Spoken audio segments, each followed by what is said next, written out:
একদা উম্মে আইমান কোনো এক দরকারে হজরত ফাতেমা রাদিয়াল্লাহু তাআলা আনহার বাড়িতে যান। ফাতেমা রাদিয়াল্লাহু তাআলা আনহার দরজার মধ্যে গিয়ে উম্মে আইমান ডাকতে থাকেন, কিন্তু ভিতর থেকে কেউ কোনো কথা বলছে না। উম্মে আইমান আবার দরজায় নক করলেন, কিন্তু ভিতর থেকে কেউ দরজা খুলছে না। তারপর উম্মে আইমান দরজার ফাঁক দিয়ে ঘরের ভিতরে তাকালেন, দেখলেন হজরত ফাতেমা রাদিয়াল্লাহু তাআলা আনহা রুটির জাঁতা পিষতে পিষতে ঘুমিয়ে পড়েছেন এবং তার চৌকির মধ্যে একজন মহিলা বসে তাসবিহ পাঠ করছে এবং আরেকজন মহিলা হজরত হাসান এবং হোসাইন রাদিয়াল্লাহু তাআলা আনহুকে দোলনার মধ্যে দুধ খাওয়াচ্ছে। এই দৃশ্য দেখার পর উম্মে আইমান মা ফাতেমার বাড়ি থেকে চলে নবীজির দরবারে এসে প্রবেশ করেন। নবীজিকে সালাম দিয়ে উম্মে আইমান নবীকে বলেন, ইয়া রাসূলুল্লাহ, আমি কোনো এক দরকারে ফাতেমার বাড়িতে গিয়েছিলাম। তার ঘরের মধ্যে আমি এমন দৃশ্য দেখতে পেলাম। তারপর নবীজি উম্মে আইমানকে বলেন, আমার মেয়ে ফাতেমা রুটির জাতা পিষতে পিষতে ক্লান্ত শরীর নিয়ে ঘুমিয়ে পড়েন, কিন্তু তখনও তার তসবিহ পাঠ করা বাকি ছিল। তাই আমার আল্লাহ রাব্বুল আলামিন হজরত ফাতেমা রাদিয়াল্লাহু তাআলা আনহার ঘরে দুইজন ফেরেশতা পাঠিয়ে দেন। একজন ফেরেশতা মা ফাতেমার অসমাপ্ত তসবিহ পাঠ করছে এবং আরেকজন যে ফেরেশতা হজরত হাসান এবং হোসাইন রাদিয়াল্লাহু তাআলা আনহুকে দোলনার মধ্যে ঘুম পাড়াচ্ছে। তুমি যে দুজন মহিলাকে দেখেছ তারা কোনো মহিলা নন, তারা আল্লাহ রাব্বুল আলামিনের পাঠানো ফেরেশতা। তখন উম্মে আইমান এই কথাগুলো শুনে আল্লাহু আকবার বলে নবীজির দরবার থেকে বের হয়ে পড়েন। তার কিছুদিন পর বিশ্বনবী হজরত ফাতেমা রাদিয়াল্লাহু তাআলা আনহার বাড়িতে গেলেন ফাতেমাকে দেখার জন্য। নবী যখন ফাতেমার ঘরের মধ্যে প্রবেশ করলেন তখন ফাতেমার মুখটা অনেক মলিন দেখাচ্ছিল। আমার নবী ফাতেমাকে জিজ্ঞেস করলেন, মা তুমি অসুস্থ কিনা, তোমার মুখটা এত মলিন দেখাচ্ছে কেন? তখন মা ফাতেমা বলেন, আব্বাজান আমি অসুস্থ নই, কিন্তু আজকে দুদিন যাবত আমার ঘরে কোনো চুলায় আগুন জ্বলে না। আজকে দুদিন যাবত আপনার আদরের নাতি হাসান এবং হোসাইন না খেয়ে ক্ষুধার যন্ত্রণায় তারা দুই ভাই গলাগলি করে কান্না করছে। এবার আমার নবী ফাতেমাকে বলেন, মা দুঃখ করো না, ধৈর্য ধরো, নিশ্চয়ই আল্লাহ রাব্বুল আলামিন আমাদের সাথে আছেন। এই বলে বিশ্বনবী মা ফাতেমার ঘর থেকে বের হয়ে পড়লেন। পরের দিন এক সওদাগর হজরত আলী রাদিয়াল্লাহু তাআলা আনহুকে একটি কাজের জন্য ডাকেন। কাজটি ছিল এমন যে ওই সওদাগরের উটের পিঠ থেকে তার মালগুলো বাড়িতে নিয়ে পৌঁছে দেবেন। হজরত আলী রাদিয়াল্লাহু তাআলা আনহু এই কাজের বিনিময়ে কিছু দিরহাম পেলেন। ওই দিরহামগুলো নিয়ে তিনি দোকানে চলে গেলেন। তারপর দোকান থেকে কিছু আটা নিয়ে মা ফাতেমাকে দিলেন। তারপর ক্লান্ত শরীর নিয়ে হজরত আলী রাদিয়াল্লাহু তাআলা আনহু ঘুমিয়ে পড়লেন। মা ফাতেমা আটাগুলো জাতার মধ্যে পিষে ওগুলো দিয়ে রুটি তৈরি করেন। তারপর হজরত আলীকে ঘুম থেকে ডেকে তারপর ওই রুটি সকলে মিলে খান। সকলের খাবার শেষ হবার পর মা ফাতেমা কিছু রুটি আমার নবীজির জন্য নিয়ে আসেন। মা ফাতেমা নবীজিকে রুটিগুলো দিয়ে বলেন, আব্বাজান আপনি এই রুটিগুলো খান। আব্বাগো, আজকে দুদিন পর আমাদের ভাগ্যে কিছু রুটি জুটেছে। আমার নবীজি 3 দিন উপবাস থাকার পর রুটিগুলো খেলেন। তারপর মা ফাতেমাকে বললেন, মা আজকে 3 দিন পর আমি তোমার দেওয়া এই রুটি খেলাম। একদিন হজরত আলী রাদিয়াল্লাহু তাআলা আনহু ফাতেমাকে ডেকে বলেন, ও ফাতেমা, শুনেছি নবীজির কাছে কিছু বন্দি এসেছে। তুমি তো সারাদিন অনেক কষ্ট করো, যাতাতে রুটি পিষতে পিষতে হাতে কর ফেলে দিয়েছ। তোমার আব্বাজানকে বলো না আমাদের জন্য একটা দাসীর ব্যবস্থা করে দিতে। তখন ফাতেমা হজরত আলীর কথা মতো নবীজির দরবারে যাওয়ার জন্য রওনা হলেন। কিন্তু মা ফাতেমা এতটাই লাজুক ছিলেন যে তিনি বিশ্ব নবীর কাছে এই কথাটা বলতে পারলেন না। তাই দরবারের মধ্যে না ঢুকে বাইরে থেকে আবার হজরত ফাতেমা বাড়িতে চলে আসেন। তখন হজরত আলী রাদিয়াল্লাহু তাআলা আনহু ফাতেমাকে দেখেই বুঝতে পেরেছেন যে ফাতেমা তার লজ্জার কারণে বিশ্ব নবীর কাছে এই কথা বলতে পারেনি। তখন হজরত আলী রাদিয়াল্লাহু তাআলা আনহু বলেন, ফাতেমা চলো আমরা দুজন গিয়ে নবীজির কাছে একজন দাসীর কথা বলি। এই বলে তারা দুজন নবীজির দরবারের উদ্দেশ্যে রওনা দিলেন। ফাতেমা রাদিয়াল্লাহু তাআলা আনহা এবং হজরত আলী রাদিয়াল্লাহু তাআলা আনহু নবীজির দরবারে এসে নবীকে একজন দাসীর কথা বলেন। তখন নবীজি এই প্রস্তাবে অসম্মতি জ্ঞাপন করেন। অতঃপর হজরত আলী রাদিয়াল্লাহু তাআলা আনহু এবং ফাতেমা রাদিয়াল্লাহু তাআলা আনহা আদবের সাথে নবীজির দরবার থেকে বের হয়ে বাড়িতে চলে আসেন।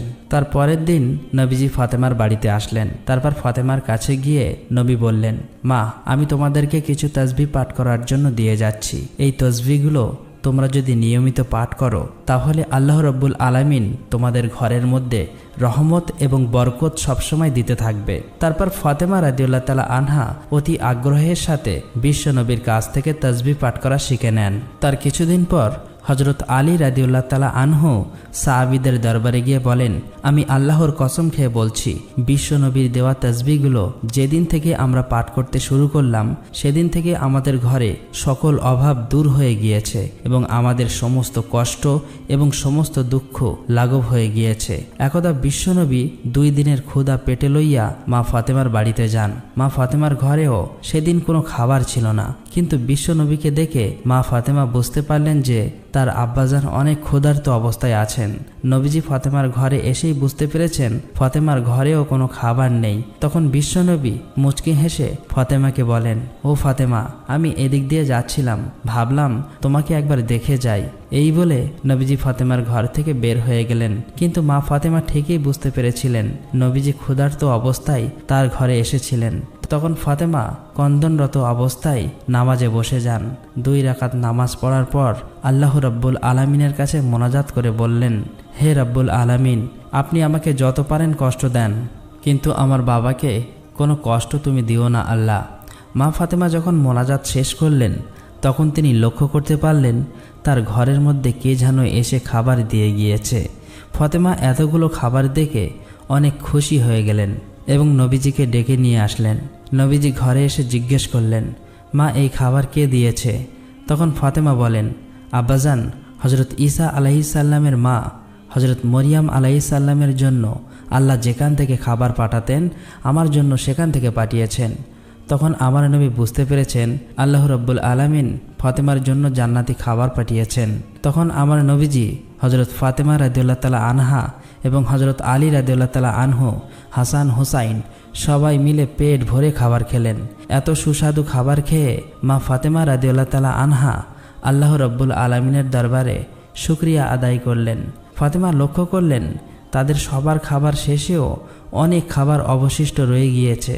তখন মা ফাতেমা পাড়া প্রতিবেশীকে ডেকে সমস্ত খাবারগুলো তাদের সবাইকে দিয়ে দিলেন। পাড়া প্রতিবেশীরা এত সুস্বাদু খাবার খেয়ে মা ফাতেমার প্রশংসা করতে লাগলেন। একদা হজরত আবু বকর রাদিয়াল্লাহু তাআলা আনহু এবং হজরত উমর রাদিয়াল্লাহু তাআলা আনহু 3 দিন ধরে কোথাও খুঁজে নবীজিকে পাচ্ছিল না। অবশেষে হজরত আবু বকর এবং হজরত উমর মুনাফিকদের কাছে গেলেন। মুনাফিকদের কাছে গিয়ে হজরত ওমর তলোয়ার তাক করে বললেন, হে মুনাফিকের বাচ্চারা, আমার নবীজিকে কোথাও খুঁজে পাওয়া যাচ্ছে না। তোরা বল আমার নবীজি কোথায় আছে, না হলে সবগুলোকে আজকে আমি কতল করে ফেলবো। তখন মুনাফিকরা বলতে লাগলো, হে ওমর, বিশ্বাস করো, আমরা কোথাও তোমার নবীজিকে দেখিনি। তখন হজরত আবু বকর ওমরকে বললেন, ওমর চলো আমরা সামনের রাস্তাটায় যাইয়া দেখি, সেখানে কিছু রাখালরা থাকে, তাদেরকে জিজ্ঞেস করলে হয়তো বা দয়ার নবীর খোঁজ পাওয়া যেতে পারে। অতঃপর তারা দুজন মিলে সামনের দিকে হাঁটা শুরু করলেন। কিছু দূর যাবার পর তারা কিছুটা রাখালকে দেখতে পেলেন। হজরত ওমর রাদিয়াল্লাহু তাআলা আনহু রাখালকে জিজ্ঞেস করলেন, তোমরা কি এদিক দিয়ে আমাদের বিশ্বনবীকে যাইতে দেখেছ? তখন রাখালদের পক্ষ থেকে একজন রাখাল বললেন, আজকের 3 দিন যাবৎ পাশের গুহায় একজন লোক কান্না করে চলেছে। তার কান্নার জন্য আমাদের পশুগুলো আজকে 3 দিন যাবৎ কোনো গাছ পানি খাচ্ছে না। দুগ্ধপায়ী পশুর বাচ্চারা দুধে মুখ লাগাচ্ছে না। মনে হচ্ছে আমাদের পশুগুলো যেন 3 দিন ধরে কান্না করছে। ভাই, তোমরা তোমাদের লোককে নিয়ে যাও, তাহলে হয়তোবা আমাদের পশুগুলো আবার আগের মতো খাওয়া শুরু করবে। এবার হজরত আবু বকর রাদিয়াল্লাহু তাআলা আনহু হজরত ওমরকে বললেন, ওমর, যার কান্নার জন্য পশু পাখিরা পর্যন্ত খাওয়া দাওয়া ছেড়ে দিয়েছে সে আর কেউ হবে না, তিনি আমাদের নবী হজরত মুহাম্মদ সাল্লাল্লাহু আলাইহি সাল্লামই একমাত্র হবেন। তখন হজরত আবু বকর নবীর খোঁজে গোয়ার দিকে চললেন। আবু বকর এবং হজরত ওমর রাদিয়াল্লাহু তাআলা আনহু গোয়ার মধ্যে গিয়ে দেখলেন আমাদের নবী সিজদায় পড়ে উম্মতি উম্মতি বলে কান্না করছে। এবার হজরত ওমর রাদিয়াল্লাহু তাআলা আনহু নবীকে উদ্দেশ্য করে বললেন, ইয়া রাসূলুল্লাহ, আমরা আজকে 3 দিন যাবৎ আপনাকে খুঁজতে খুঁজতে হয়রান হয়ে গিয়েছি। নবী গো, আপনি এখানেই উম্মতের জন্য কান্না করছেন, আমরা তো আপনার খোঁজে পাগল হয়ে গিয়েছি। ইয়া রাসূলুল্লাহ, আপনি উঠুন, আমরা আপনাকে নিতে এসেছি। কিন্তু নবী সিজদা থেকে মাথা ওঠান না। তারপর হজরত আবু বকর রাদিয়াল্লাহু তাআলা আনহু বিশ্বনবীকে বললেন, ইয়া রাসূলুল্লাহ, আপনি উম্মতের জন্য এত কান্না করতেছেন হুজুর, আপনি মাথা ওঠান।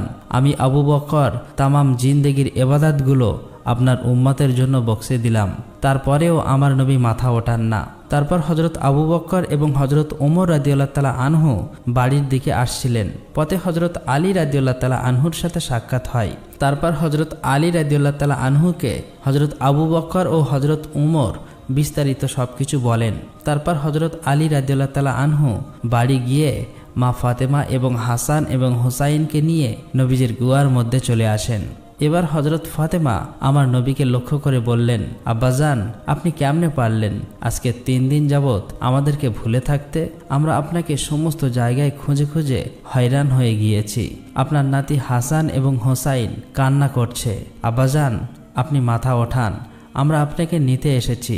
তারপরেও আমার নবী মাথা ওঠায় না। এবার হজরত ফাতেমা রাদিয়াল্লাহু তাআলা আনহা আমার নবীকে বললেন, ইয়া রাসূলুল্লাহ, আমি ফাতেমা কথা দিচ্ছি আমার আদরের সন্তান হাসান এবং হোসাইনকে আপনার উম্মতের জন্য কুরবানি করে দিলাম।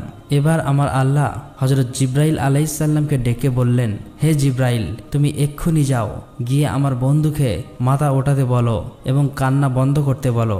জিব্রাইল, আমার বন্ধুকে জানিয়ে দাও, আমি আল্লাহ কথা দিচ্ছি আমার বন্ধুকে না জিজ্ঞেস করে বন্ধুর একটা উম্মতকেও আমি জাহান্নামে দেব না। অতঃপর হজরত জিব্রাইল আল্লাহর নবীর কাছে এসে আল্লাহ রাব্বুল আলামিনের কথাগুলো নবীকে শুনিয়ে দিলেন। আল্লাহর নবী তারপর সিজদা থেকে মাথা ওঠান। এমনিভাবে আরেকদিনের ঘটনা, কোনো এক ঈদের দিন সকালে হজরত হাসান এবং হজরত হোসাইন রাদিয়াল্লাহু তাআলা আনহু মা ফাতেমা রাদিয়াল্লাহু তাআলা আনহুর ঘরে গিয়ে মা ফাতেমার কাছে এসে বললেন, আম্মাজান, আজকে ঈদের দিন সকল ছেলেমেয়েরা নতুন জামা কাপড় পরছে, আমাদের নতুন জামা কাপড় কোথায়? তারপর মা ফাতেমা অপারগ হয়ে হাসান এবং হোসাইনকে বললেন, বাবারা, তোমরা গোসল করে এসো, তোমাদের নতুন জামা দর্জির দোকানে তৈরি হচ্ছে। এই কথা শুনে হজরত হাসান এবং হোসাইন রাদিয়াল্লাহু তাআলা আনহু খুশিতে 2 ভাই গোসল করতে গেলেন। এবার মা ফাতেমা নামাজে দাঁড়িয়ে গেলেন। 2 রাকাত নামাজ পড়ে আল্লাহ রাব্বুল আলামিনের কাছে মোনাজাত তুললেন, হে পরওয়ারদিগার মাওলা, মাবুদ, আমি আমার সন্তানদেরকে সান্ত্বনা দিয়ে বলেছি যে তারা গোসল করে আসলে তাদের নতুন জামা দেব, কিন্তু আমার তো নতুন জামা দেবার কোনো সামর্থ্য নেই। ইয়া রাব্বুল আলামিন, তারা যদি গোসল করে এসে নতুন জামা না পায় তাহলে তারা বলবে নবীর মেয়ে হয়ে আমি মিথ্যা কথা বলেছি। আল্লাহ, আমি এখন কি করব? এইসব বলে মা ফাতেমা আল্লাহর দরবারে ফরিয়াদ করতে লাগলেন। মা ফাতেমার মোনাজাত যখন শেষ করলেন তার কিছুক্ষণ পরেই দেখতে পাচ্ছেন হজরত হাসান এবং হোসাইন রাদিয়াল্লাহু তাআলা আনহু 2টা প্যাকেট হাতে নিয়ে ঘরের মধ্যে ঢুকলেন। তারপর ফাতেমা হাসান হোসাইনকে জিজ্ঞেস করলেন, বাবারা, তোমাদের হাতে কি? তারপর হাসান এবং হোসাইন জবাব দিলেন, আম্মাজান, বাইরের দর্জি আমাদেরকে 2টা জামার প্যাকেট দিয়ে গিয়েছে। অতঃপর মা ফাতেমা জামার প্যাকেটগুলো খুলে এত সুন্দর জামা দেখতে পেয়ে আল্লাহ রাব্বুল আলামিনের দরবারে শুকরিয়া আদায় করলেন।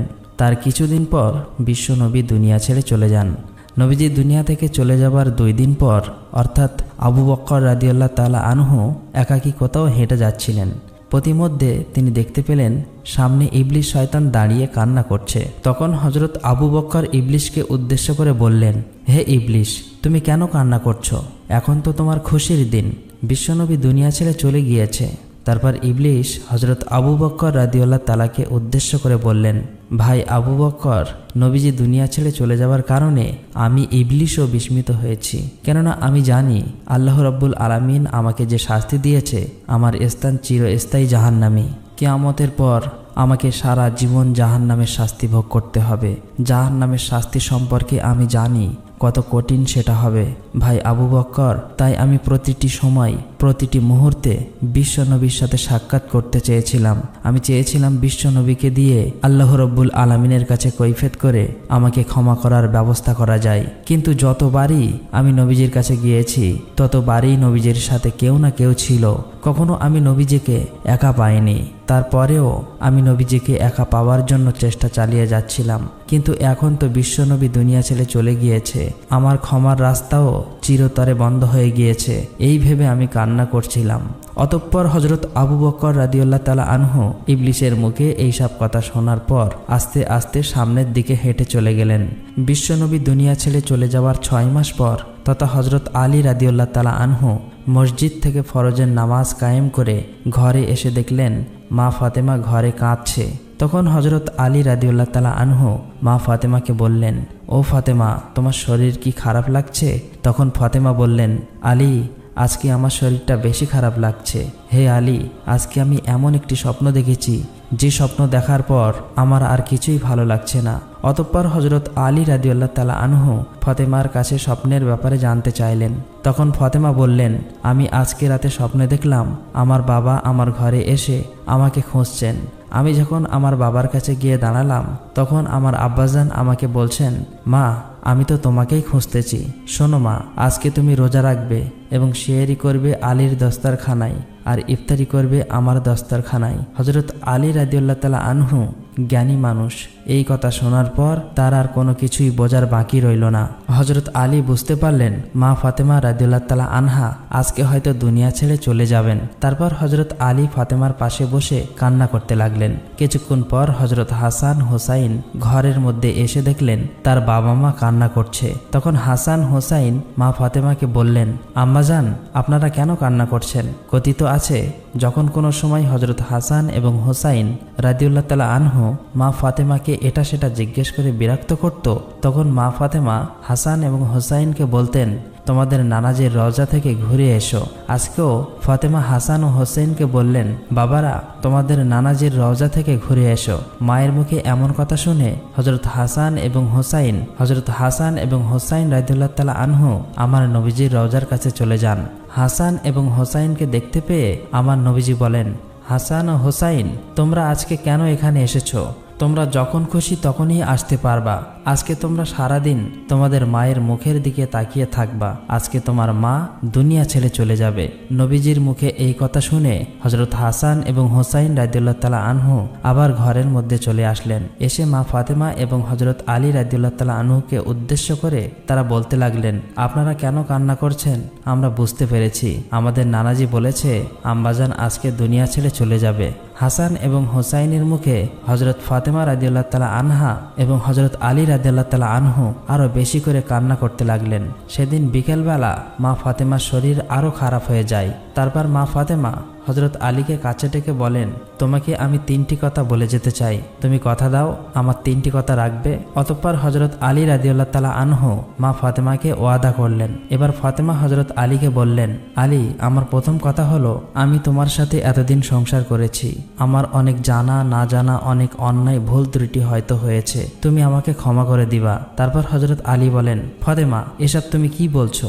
তোমার মতো স্ত্রী দুনিয়ায় কার ভাগ্যে আর জুটবে? ও ফাতেমা, তোমার বাবা বিশ্বনবী দয়া করে মায়া করে তোমাকে আমার হাতে তুলে দিয়েছিল। আমি তোমাকে ঠিকমতো পড়াতে পারিনি, খাওয়াতে পারিনি। আমি যদি তোমার কাছে কোনো অন্যায় করে থাকি আমাকেও তুমি মাফ করে দিবা। তখন ফাতেমা বললেন, আলী, এই কথা বলে আমাকে তুমি পাপী করো না। তারপর হজরত ফাতেমা বলেন, আলী, আমার দ্বিতীয় কথা হলো, আমি দুনিয়া থেকে চলে যাবার পর তুমি আরেকটা বিয়ে করে নিবা। আমি তোমাকে অনুমতি দিয়ে গেলাম। আর সপ্তাহে একদিন আমার হাসান এবং হোসাইনকে তুমি বুকে নিয়ে ঘুমাবা। তারপর মা ফাতেমার 3 নম্বর কথা হিসেবে হজরত আলীকে বললেন, আলী, আমার 3 নম্বর কথা হলো, আমি দুনিয়া থেকে চলে যাওয়ার পর আমাকে রাতের বেলা দাফন করবে, যাতে করে কোনো মানুষ আমার লাশ দেখতে না পারে। কেউ যদি আমার লাশ দেখে ফেলে তাহলে তারা বুঝে ফেলবে যে নবীর মেয়ে এতটুকু লম্বা ছিল, এতটুকু মোটা ছিল। আমি চাই না কেউ আমার লাশ দেখে এটা বুঝতে পারুক। অতঃপর কিছুক্ষণ পর মা ফাতেমা দুনিয়া থেকে বিদায় হয়ে গেলেন। হজরত আলী কাঁদছে, হাসান হোসাইন কাঁদছে। কিছুক্ষণ পর হজরত আলী চিন্তা করতে লাগলেন, খাটের 4 পায়ে 4 জন লোক, হাসান হোসাইন এবং হজরত আলীকে নিয়ে তারা 3 জন, আরেকজন লোক কোথায় পাবে? অতঃপর কিছুক্ষণ পর নবী সাহাবী আবু যর গিফারি হজরত আলীর ঘরে প্রবেশ করলেন। তারপর আবু যর গিফারি খাটের অন্য একটি পায়ে ধরে তারা 4 জন মিলে মা ফাতেমাকে কবরের দেশে নিয়ে আসলেন। কবরে আসার পর হজরত আলী নবীর সাহাবী আবু যর গিফারিকে লক্ষ্য করে বললেন, হো আবু যর, তুমি কি করে জানলে আজকে ফাতেমা দুনিয়া থেকে বিদায় হয়ে গিয়েছে? তারপর আবু যর গিফারি আলীকে উত্তর দিলেন, আলী, আমি স্বপ্নে দেখতে পেলাম বিশ্বনবী আমার কাছে এসে বলছেন, আবু যর, আমার মেয়ে ফাতেমা আজকে দুনিয়া ছেড়ে চলে গিয়েছে। তার খাটের পায়া ধরার জন্য একজন লোক দরকার। তুমি যাও আমার মেয়েকে দাফন কাফন করে দিয়ে এসো। অতঃপর তারা সবাই মিলে মা ফাতেমার লাশ কবরের মধ্যে নামালেন। এরপর কবরকে উদ্দেশ্য করে আবু যর গিফারি বলতে লাগলেন, হে কবর, তুমি কি জানো তোমার মধ্যে আজকে কাকে রেখে যাচ্ছি? আজকে তোমার মধ্যে রেখে যাচ্ছি বেহেশতের মহিলাদের সর্দারিনী মা ফাতেমা রাদিয়াল্লাহু তাআলা আনহাকে। সাবধান, সাবধান কবর, তুমি কিন্তু তার সাথে ভালো ব্যবহার করবে। কবর থেকে কোনো আওয়াজ আসছে না। আবু যর গিফারি আবার বললেন, হে কবর, তোমার মধ্যে আজকে এমন একজন ব্যক্তিকে রেখে যাচ্ছি যিনি হলেন শেরে খোদা হজরত আলী রাদিয়াল্লাহু তাআলা আনহুর স্ত্রী। কবর থেকে কোনো আওয়াজ আসছে না। তারপর আবু যর গিফারি আবার কবরকে বললেন, কবর, তোমার মধ্যে এমন একজন ব্যক্তিকে রেখে যাচ্ছি যারা বেহেশতের যুবকদের সর্দার হজরত হাসান এবং হুসাইন রাদিয়াল্লাহু তাআলা আনহুর মাকে রেখে যাচ্ছি। সাবধান কবর, তুমি কিন্তু খারাপ ব্যবহার করিও না। তারপরেও কবর থেকে কোনো আওয়াজ আসছে না। এবার আবু যর গিফারি রাদিয়াল্লাহু তাআলা আনহু কবরকে আবার বললেন, তোমার মধ্যে আজকে এমন একজন ব্যক্তিকে রেখে যাচ্ছি যাকে সৃষ্টি না করলে দুনিয়ায় সৃষ্টি হতো না। সরদার এলো আলম নবী মোহাম্মদ সাল্লাল্লাহু আলাইহি ওয়াসাল্লামের কলিজার টুকরা মেয়ে ফাতেমাকে তোমার কাছে রেখে যাচ্ছি। সাবধান কবর, তুমি কিন্তু অবশ্যই তার সাথে ভালো ব্যবহার করবে। এবার আমার আল্লাহ রাব্বুল আলামিন কবরের জবান খুলে দিলেন। কবর হজরত আবু যর গিফারি রাদিয়াল্লাহু তাআলা আনহুকে উদ্দেশ্য করে বলতে লাগলেন, হে আবু যর, আমি হলাম কবর। এখানে কোনো বংশ পরিচয় দেখি না। কে কোথা থেকে এসেছে সেটা দেখার সময় আমার নেই। দুনিয়াতে যে আল্লাহ রাব্বুল আলামিনকে খুশি করে আল্লাহর ঈমান নিয়ে আমার মধ্যে আসবে, আমি তার সাথে ভালো ব্যবহার করব।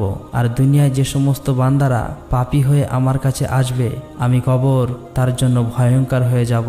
তাকে আমি চাপ দিয়ে একটি পাঁজরের হাড় আরেকটি পাঁজরে ঢুকিয়ে দেব এবং আমার মধ্যে রয়েছে অনেক বিষাক্ত সাপ, বিচ্ছু, এই সব কিছু ওই পাপী ব্যক্তিকে ধর্ষণ করতে থাকবে।